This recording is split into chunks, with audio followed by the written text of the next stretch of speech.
No, mä oikeastaan aloitin rakennusalalla jo hyvin pienenä tyttönä, että mun isä otti mut aina mukaan betonivalujen jälkihoitoon, että mä kastelin niitä valuja vesiletkun kanssa jo pienenä, että mä opin, että betoni ei kuivu, vaan sitä on tarkoitus kastella.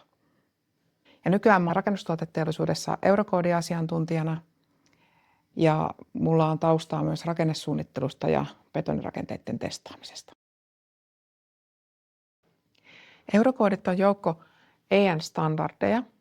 Niitä on melkein 70 ja niitä käytetään käytännössä koko Euroopan unionin alueella. Ne ei ole joka paikassa ainoa mitoitusmenettely, mutta joka Euroopan unionin maassa niiden käyttö pitää kuitenkin olla mahdollista. Eurokoodit käsittelee kantavien rakenteiden suunnittelua.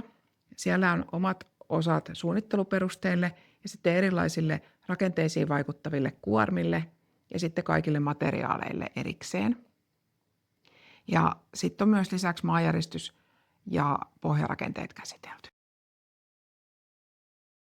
Eurooppalaiset standardit on nimenomaan sellaisia, että niillä pyritään yhtenäiseen toimintatapaan koko Euroopassa, mutta eurokoodeissa on sellainen erikoisuus, että siellä on niin kutsuttuja kansallisia valintoja.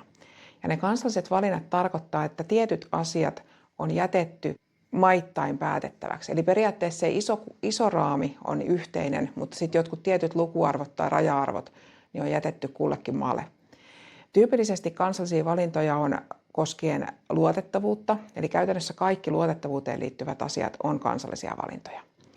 Ja sitten sen lisäksi on myös asioita, mistä ei ole päästy yksimielisyyteen. Niin sitten se on ollut helppo ratkaisu, että on päätetty, että se asia onkin kansallinen valinta, eli kukin maa saa päättää sen sellaiseksi kuin haluaa.